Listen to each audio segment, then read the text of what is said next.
Ya, assalamualaikum warahmatullahi wabarakatuh. Selamat datang kembali di channel saya, Hinggarista Pratama. Pada kesempatan kali ini saya akan menjelaskan terkait komponen-komponen yang ada di dalam sistem AC mobil ya. Ya, ini kita pakai trainer untuk mempermudah identifikasi komponen. Kita mulai dari yang pertama di sini ya. Di sini ada kompresor AC. Fungsinya di sini adalah untuk menghisap dan menekan freon agar dapat bersirkulasi di dalam sistem AC. Nah, di dalam kompresor AC ini nanti ada dua saluran ya. Di sini ada dua saluran. Kalau kita amati di bagian sini nanti ada tulisannya D, yang artinya discharge. Kemudian di sini ada tulisannya S atau section. Nah, untuk yang S itu berarti hisap, sementara yang discharge adalah yang katup tekan. Nah, kemudian di bagian kompresor juga, walaupun sebenarnya nantinya ada juga yang di bagian selang ya, ini namanya katup service. Katup service ini digunakan untuk proses pengisian dan pengosongan freon. Di sini juga sama, ada dua katup service hisap dan katup service tekan. Selain katup service, kita amati di bagian depan sini ya, yang berhubungan langsung dengan puli kompresor AC. Itu di sini ada namanya magnetic cloud atau kopling magnet. Kopling magnet ini tujuannya adalah untuk menyambungkan putaran dari puli ini, dari puli mesin ya, ini dari mesin nanti dihubungkan dengan mesin dengan as yang ada atau poros yang ada di dalam kompresor AC, sehingga nanti ketika magnetic cloud bekerja, maka kompresor juga akan ikut bekerja. Kemudian ya, selain ada kompresor, kita turut ya, di sini ada selang masuk ke sini, kemudian dia masuk ke bagian sini ya. Nah, ini komponen yang sama seperti radiator. Ini namanya kondensor ya, kondensor di dalam sistem AC ini fungsinya adalah untuk mendinginkan freon bertekanan tinggi dan bertemperatur tinggi dari kompresor, sehingga nanti ketika freon masuk ke dalam bagian kondensor, maka suhunya nanti diturunkan. Untuk menurunkan suhu dari freon, di kondensor biasanya terdapat extra fan ya, atau kipas, sama seperti radiator. Dia akan menghisap udara dari sini dan melalui kisi-kisi yang ada di kondensor, sehingga nanti freon yang ada di dalam sini ikut didinginkan.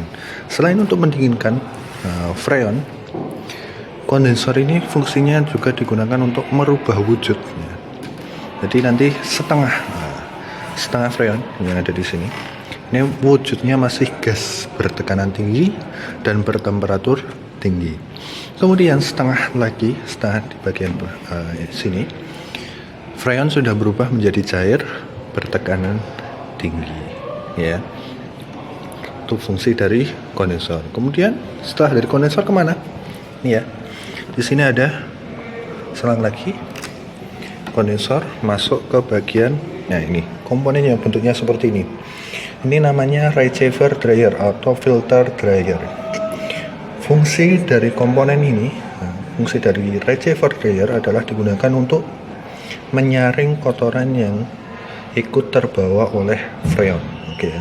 Jadi freon ketika masuk di sini, disaring kotorannya di dalam sini, sehingga nanti yang keluar, yang freon yang sudah keluar dari receiver dryer itu kondisinya sudah bersih. Selain itu, fungsi dari receiver dryer ini fungsinya juga sebagai penampung sementara freon sebelum dialurkan ke komponen yang selanjutnya. Selain menyimpan sementara, receiver dryer fungsinya juga bisa digunakan untuk menyerap uap air yang ikut terbawa oleh freon. Jadi nanti ketika ada udara, ada uap air yang ikut terbawa oleh freon, dia akan diserap di bagian dalam sini, karena di dalam sini ada komponen atau bagian yang bernama desikan yang akan mengikat air. Selain itu, kalau diamati di bagian atas ini ya, bagian atas ini Ini ada komponen yang berbentuk tembus pandang, ini namanya sightless. Fungsinya adalah untuk mengamati jumlah freon yang ada di dalam sistem AC. Ya. Kemudian receiver dryer di sini ada beberapa tipe, ada 2 tipe. Ya. Ada yang bentuknya seperti ini. Ya. Ada yang punya atasan seperti ini. Ini namanya T tipe. Ya, karena bentuknya di sini T. Sementara nanti ketika kalian juga akan temukan yang posisinya datar, nggak ada seperti ini. Ya, pokoknya datar. Nah, itu namanya flathead tipe. Kemudian receiver dryer ini ada yang sendiri seperti ini. Terkadang juga ada yang ditemukan jadi satu dengan receiver dryer. Ya. Setelah dari receiver dryer freon yang sudah disaring tadi, ya, freon berbentuk cair, bertekanan tinggi tadi, dan kondisinya sudah bersih, akan masuk ke bagian, ya ini, ya, dari sini dia akan masuk ke bagian, ya ini. Ini namanya katup ekspansi. Ya. Fungsi katup ekspansi di sini adalah untuk mengatur jumlah freon yang diteruskan ke bagian evaporator tergantung beban pendinginannya.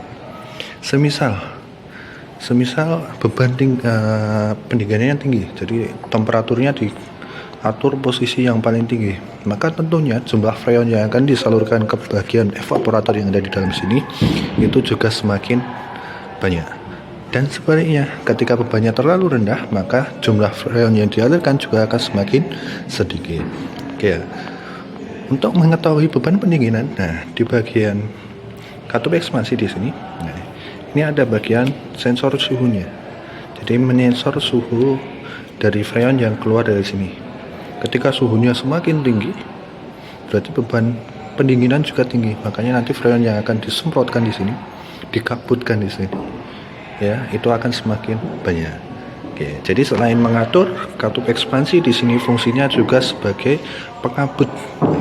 Jadi yang semula berbentuk cair, ya, cair dari kondensor receiver masih berbentuk cair, sampai di katup ekspansi dirubah menjadi butiran-butiran gas atau dispraykan, sehingga nanti akan lebih mudah dalam penyerapan temperatur dari udara yang dihembuskan oleh blower.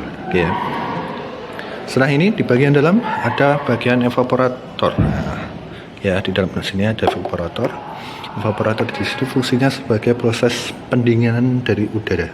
Ya. Jadi udara dari blower nanti diarahkan ke bagian evaporator. Di bagian evaporator terdapat kisi-kisi. Nah, nanti temperatur udara panas yang melewati kisi-kisi evaporator, temperaturnya akan diserap oleh freon yang kondisinya dingin, ya. Kondisinya sudah dingin. Di sini karena perubahan wujud tadi, ya, perubahan tekanan, perubahan wujud, ya, sehingga menyebabkan freon menjadi lebih dingin.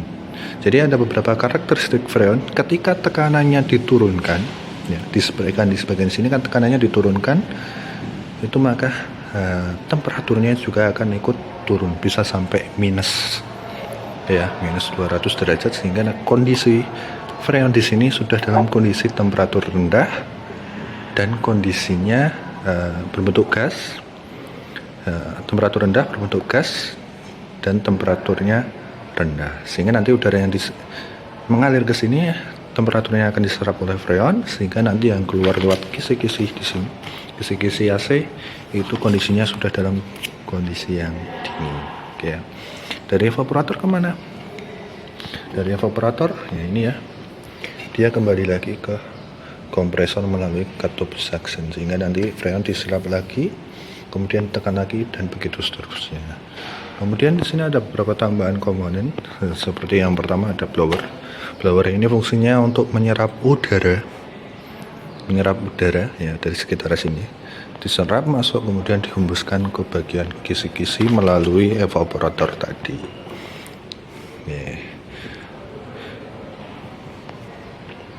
Ya, mungkin itu saja terkait beberapa komponen pada sistem AC kendaraan. Semoga dapat membantu. Terima kasih.